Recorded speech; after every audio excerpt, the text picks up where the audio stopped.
Dan bab yang kelima ialah perbincangan dan cadangan ya, perbincangan dan cadangan. Okey. Jadi 5.1 perbincangan tentang tajuk kajian dan hasil dapatan Epoli. Sama jugalah dalam macam 4.5 rumusan dapatan tadi. Bab 4, jadi kita ulang balik, kita rumuskan balik dalam bab 5, 5.1. Jadi setiap bab tadi saya katakan 12 muka surat. Jadi pada 5.1 kita bincangkan balik perbincangan tajuk kajian dan hasil dapatan tadi memang menepati. Tajuk tu dengan dapatan. Tajuknya ialah rawatan COVID menggunakan bahan tradisional. Itu tajuk. Adakah tajuk tadi dengan hasil tadi ada kolerasi, ada kaitan, ada kena ya, ada dia punya hasil tu bertepatan. Tajuk kajian dan juga dapatan tadi memang menepati. Jadi kita bincang kat situ. 5.1 mungkin 20 surat kita bincang kat situ. 5.2 ulasan masalah yang didapati, sepanjang kajian. Jadi apakah masalah kamu? Apakah masalah kamu sepanjang kajian ni? Kamu sertakan masalah kamu, kekangan masa dalam saya membuat ni, saya memang susah nak pergi hospital, saya dah ke hospital nak jumpa pesakit, saya nak tunggu buat tapi tidak mendapat kebenaran dari pihak hospital, tidak mendapat kebenaran pada pihak doktor. Masalah yang saya hadapi ialah komputer saya selalu rosak dan sebagainya. Itulah masalah kamu tu, tuliskan. 5.3 cadangan-cadangan penambahbaikan. Okey, saya ingin mencadangkan bahawa alhamdulillah kajian ini telah pun selesai dan secara keseluruhannya telah menjawab semua persoalan yang telah dikemukakan. Walau bagaimanapun untuk kajian ini boleh ditambah baik lagi tentang coronavirus ini. Mungkin kajian ini boleh dilihat dari sudut yang lain. Mungkin kajian ini boleh dilihat mungkin boleh ditambah lagi di responden. Kalau saya buat 10 orang, mungkin orang lain nanti kalau ada pihak lain yang nak buat kajian boleh saya membuat hanya dalam daerah 90. Mungkin ada pihak lain yang akan buat kajian yang lain, mungkin akan membuat kajian ni di beberapa tempat, tidak berfokus pada Sungai Buloh saja, mungkin pada daerah-daerah lain supaya dia dapatan tu lebih meluas lagi. Jadi itu cadangan-cadangan lah. Kita buat mungkin daerah Sungai Buloh saja, tapi kita mencadangkan pada pengkajian lain yang akan datang pada tajuk yang berkurang sama tentang coronavirus juga, maka kita mencadangkan supaya dia membuat satu kajian yang lebih luas lagi, dia melibatkan beberapa negeri dan sebagainya. Itu cadangan kita. 5.4 saranan kepada pelbagai pihak. Saya mengharapkan kepada pihak JAKIM supaya melihat hukum hakam berkaitan vaksin ini, adakah masih lagi berstatus sebagai harus ke, adakah berstatus darurat ke, itu JAKIM lah. Pada kita tujukan kepada pihak Kementerian Kesihatan, saya mengharapkan hasil dapatan ini membuktikan bahawa rawatan alternatif juga berkesan dalam merawat COVID, dan saya mengharapkan pihak kesihatan juga membuat kajian, pihak universiti juga membuat kajian, dan boleh bahawa kita mempunyai sumber herba yang bagus. Bumi kita subur, bumi kita banyak pokok-pokok ubatan yang boleh merawat penyakit dan kita tidak bergantung hanya kepada vaksin saja. Jadi itu saranan-saranan kita. 5.5 kesimpulan yang dimutamatkan.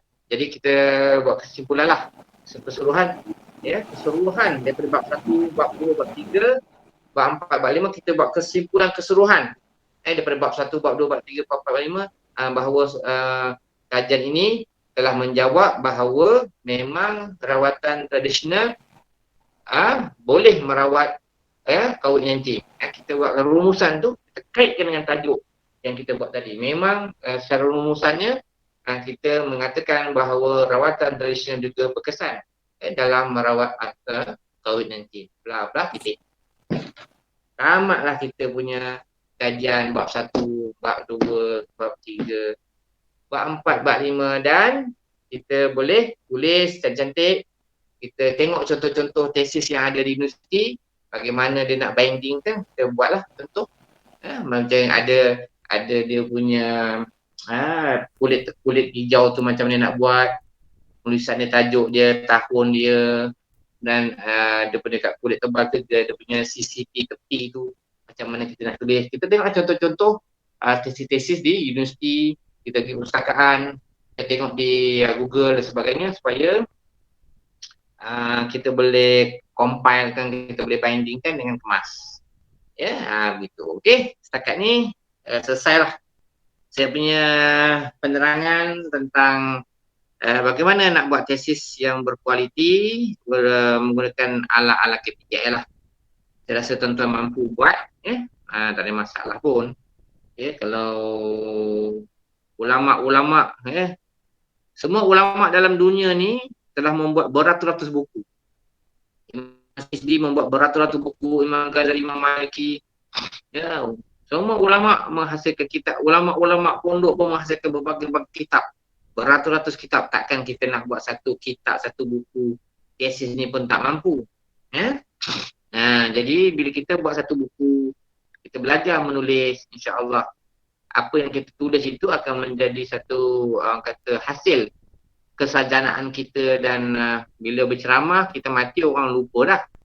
Tapi bila kita tinggalkan buku, kita tinggalkan penulisan, maka buku tu akan dibaca dan dibaca oleh anak cucu-cucu kita, pelajar-pelajar lain di KPTI yang datang untuk dia boleh rujuk satu salinan yang ada di KPTI SQ. Kadang-kadang pelajar datang untuk tengok contoh dan sebagainya, boleh dimanfaatkan dan juga oleh pihak-pihak lain. Okey, jadi saya buka soalan-soalan terakhir sekiranya ada. Baik, kakaknya macam mana? Penerangan saya boleh jelas tak boleh jelas? Lepas ni boleh buat ke tak boleh buat? Ke susah sangat? Doktor, apa beza proposal dengan tesis ni?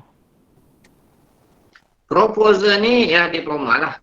Proposal ni, tesis ni dia besar sikit. Tesis ni misalnya untuk peringkat master, PhD. Sebenarnya kalau peringkat diploma ataupun ijazah ni dipanggil proposal. Dia panggil kan. Proposal ni ialah proposal ni ialah draft. Biasanya kalau kita nak buat tesis, Biasanya kalau kita nak buat satu tesis, kita akan buat satu proposal. Proposal ni orang kata macam rangka penulisan. Secara rangka lah, buat rangka penulisan bab 1, bab 2, bab 3. Biasanya bila pensyarah rasa lulus, dia akan minta pelajar terbentang. Bab 1, bab 2, bab 3. Bila lulus, maka dia boleh kemaskan penulisan dia bab 1, bab 2, bab 3 dan meneruskan kepada 4, 5 dan 6. Jadi biasanya sepanjang dia buat tesis tu, pelajar akan tengok dia punya proposal tu 1, 2, 3 tu lepas tak lepas. Kalau dia kena bentang, dia tak lepas, dia kena repeat balik, kena buat balik. Itu yang kadang-kadang sampai 2 tahun, kadang-kadang sampai 3 tahun. Sebab proposal tu pun tak lepas. Okey. Yang saya katakan tadi, diploma ataupun ijazah biasanya dipanggil kertas projek. Dia tak panggil tesis. Biasanya dipanggil diploma ataupun ijazah kertas projek. Kalau master, PhD dipanggil tesis. Sebenarnya kertas projek tu ialah tesis. Tapi di peringkat kita ni saya tak nak guna kertas projek. Kita panggil tesis jugalah. Tesis diploma, tesis ijazah, tesis master, tesis PhD. Sebenarnya diploma dan ijazah tu dipanggil kertas projek, master dan PhD itu dipanggil tesis. Manakala proposal itu adalah kita membuat rangka penulisan untuk bab 1, bab 2 dan bab 3, kemudian dibentangkan. Kalau masa dibentangkan tu ada kritik. Pensyarah akan mengkritik, beberapa orang pensyarah akan mengkritik pembentangan kita tu betul tak betul, tepat tak tepat. Kalau ketika kita bentang tu dikritik oleh beberapa pensyarah, dia tak boleh menjawab, maka dia kena ulang balik penulisan itu bab 1, bab 2 sampailah kadang-kadang sepatutnya 2 tahun boleh tamat jadi 3 tahun, 4 tahun, 5 tahun dan sebagainya. Kalau dia cemerlang mungkin dia settle lah. Ya, dia bentang-bentang proposal 1, 2, 3 tapi dia boleh jawab secara pemprovokasi dia. Dia boleh jawab, okey lulus. Maka dia boleh meneruskan penulisan pada bab teruskan pada bab 4, bab 5 dan bab 6. Boleh faham tak? Faham. Boleh faham ke? Boleh, boleh. Boleh, boleh. Ini Ustaz, tadi Ustaz cakap setiap kertas kerja tu kalau sudah selesai, dia soal jawab akan dilakukan oleh yang Itu di yang universiti. Itu di universiti. Di peringkat KPTI, kita tak buat macam tu. Ya. Di peringkat KPTI, tuan-tuan dah siap tu dia tu. Tuan-tuan hantar, lulus satu. Terima je. Tapi ya, kalau di pihak universiti, dia akan diprovokkan. tak, Ustaz. Tapi maksud saya tu, kadang-kadang sekiranya kalau yalah, kalau macam nak bikin ujian dari segi pertanyaan apa kan, dia kalau gitu dia pertanyaan tu berdasarkan apa yang kita tulis. Adakah begitu? Soalan apa tu? Persoalan apa? Persoalan yang Yalah. tuan-tuan nak dalam kajian tu ke? Persoalan Ya, pesara yang pensyarah yang menyoal tu. Adakah dia menyoal apa daripada pesara kan apa yang tanya kita tentang apa yang tuan-tuan buat lah. Tuan-tuan buat okey ke tak okey, tuan-tuan ni faham ke tak faham je. Tu je lah macam saya tanya tadi. Bab satu okey ke? Tuan-tuan tanya ni betul tak betul? Tu je lah.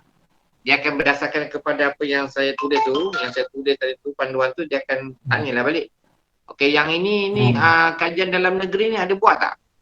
Mana contohnya? Tengok apa yang kamu buat, saya nak tengok.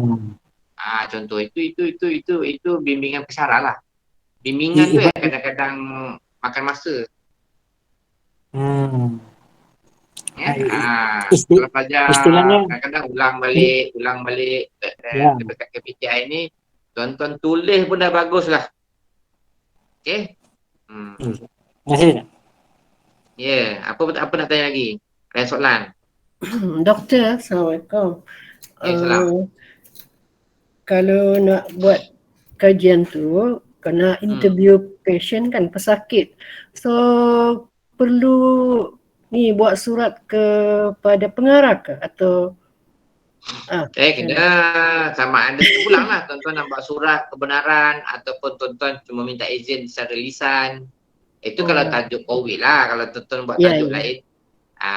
Kalau tuan-tuan buat tajuk apa? Tajuk kajian tentang pencemaran ke alam sekitar ke, tuan-tuan nak jumpa pegawai alam sekitar, tuan-tuan kena nak buat surat ke, nak buat temu janji ke, tu pulang lah kena. Kalau dia kata kalau buat surat baru buat temu janji, kena lah buat surat, baru boleh buat soal jawabnya ni. Tentu kan. Tapi surat-surat tu kalau tuan-tuan buat surat tu tuan-tuan lampirkan dalam tesis. Di muka surat akhir tu tuan-tuan lampirkan surat-surat kebenaran jumpa pegawai jurutera daerah, surat kebenaran membuat kepada guru-guru, minta kebenaran pada PPD, lampirkan. Semua surat kebenaran tu dilampirkan. Faham? Okey, terima kasih doktor. Ya. Kalau ada lah, kalau tak perlu lampiran tu tak payahlah. Tapi biasanya kan diorang ada lah lampiran surat kebenaran tu memang ada di belakang. Lain soalan? Okey, terima kasih. Tak ada ya?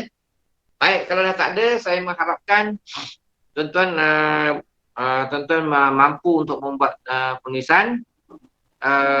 Saya harap tuan-tuan berjaya buat ya, dan jangan anggap benda ni susah. Ya, tulis santai-santai je ya. Sebab di KPTI ni saya dah katakan tadi, kita tak ada straight sangatlah. Tuan-tuan buatlah ikut panduan tu agak-agak okey tu. Alhamdulillah lah ya. Ya. Tapi siapa yang boleh buat kualiti, alhamdulillah. Siapa tak mampu nak buat kualiti sangat, buatlah ikut kemampuan masing-masing, yang penting buat. Ya. Itu yang penting, tuan-tuan buat pun dah bagus. Tak mampu sangat buat, kena denda lah. Satu tesis tu je lah RM500. Kena denda. Tapi saya tak sukalah tuan-tuan tak buat tesis. Sebaik-baiknya tuan-tuan tesis, sebab bila tuan-tuan buat tesis, nama tuan-tuan ada. Buku-buku tuan-tuan tu ada di SQ. Tuan-tuan dah tamat belajar pun orang boleh rujuk. Nama tuan-tuan, kita boleh rujuk. Ni hasil penulisan orang ni, hasil penulisan orang ni, tajuk ni dan sebagainya. Di SQ KPTI dah banyak dah pelajar-pelajar kita buat, jadi kita rasa seronok lah tengok penulisan ni, tajuk. Faham Ustaz, Okey. saya ada satu soalan. Contohnya Okey. kalau macam kita rujuk pada sesebuah buku tu, kan, Hmm.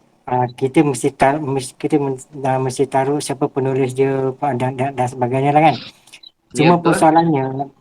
persoalannya sekarang, kalau kita nak merujuk di sebuah buku ataupun mana, uh, apa ni, mungkin setiap daerah tu, kalau library tu sukar untuk kita masuk berdasarkan kerana COVID ni. Jadi bahan rujukan tu macam mana alternatifnya, Bahan Ustaz? rujukan tu tuan-tuan boleh dapatkan di kedai-kedai, di internet, ataupun di Ah, perpustakaan, mana-mana lah. Tuan-tuan jumpa di mana-mana bahan yang berkaitan, tuan siapa penulisnya, biasanya di belakang tu kita akan tulis, pertama, ini cara penulisan rujukan ya. Pertama kita rujukan. Contohnya ada 10 rujukan yang tuan-tuan buat, ada 20 buku. Yang pertama, satu, tulis nama dia, contohnya nama saya. Ya, Dr. Muhammad Sugi, titik. Lepas titik, nama buku. Bukunya ialah pengurusan penyelesaian masalah. Ya, kaedah penyelesaian masalah. Contoh buku saya. Satu, Dr. Muhammad Sugi, nama Kemudian tajuk buku tu pengurusan kaedah penyelesaian masalah. Contoh, betul titik. Lepas titik itu tahun buku tu dikeluarkan. Contohnya tahun 2000. Tulis itu 2020. Ya, titik. Lepas titik itu syarikat dia. Syarikat apa buku tu? Soalnya syarikat diterbitkan oleh penerbit Adabi, penerbit Yakin Enterprise, Kuala Lumpur, ataupun Mustika Sinar Berhad, Johor Bahru. Jadi dalam satu rujukan tu, yang pertama ada nama, titik, ada nama buku, titik, tahun buku tu dikeluarkan, titik, dan juga nama syarikatnya. 1, 2, 3, 4. Itu di lampiran di belakang tu. Faham Masih tak? Ya, sama. Lagi? Tak ada? Okey. Kalau tak ada, Masa sekiranya kalau macam kita dapat bahan tu daripada internet. Jadi macam mana dia nak kaedah, Ustaz? Dia punya kalau internet pun sama je. Dalam internet tu ada nama kan. Nama siapa? Tu nama. Sumber, nama, titik, tajuk artikel dia. Kalau tajuk buku. Tajuk artikel dia apa? Tajuk artikel dia titik. Internet tu bila dia tulis? Kita tengok. Dia tulis tu pada April 2021. Tu lah. Kemudian titik sumbernya internet. Internet apa ni, mana-mana internet yang bahas kepada site apa. Kalau daripada buku, daripada penerbit mana? Kan? Sama je. Kan? Sumber internet tapi daripada internet ada channel mana-mana. Kan? maksud saya tu maksud saya tu kalau macam daripada internet kita kena bikin macam www, contohnya www. Boleh. Sumbernya daripada mana, www ke apa ni, daripada saya pun tak tahu sangat lah, katalah daripada FB ke, daripada laman web apa ke, laman web mana ke, gitu. Tapi kena ada nama orang, ada nama tajuk artikel dia, titik buku dia, ada tahun dia, tahun ditulis, dan juga daripada sumber dia, www mana ke, pada site mana ke. Susun gitu ada 30-40. Itu lampiran. Dalam penulisan tu biasanya kalau kita nak petik nama orang, kita lah menurut profesor ni dalam bukunya ni dia mengatakan bahawa itu dalam penulisan, dalam buku, tapi dalam lampiran kita tuliskan. Masih tak? Jadi keseluruhan tu nampak.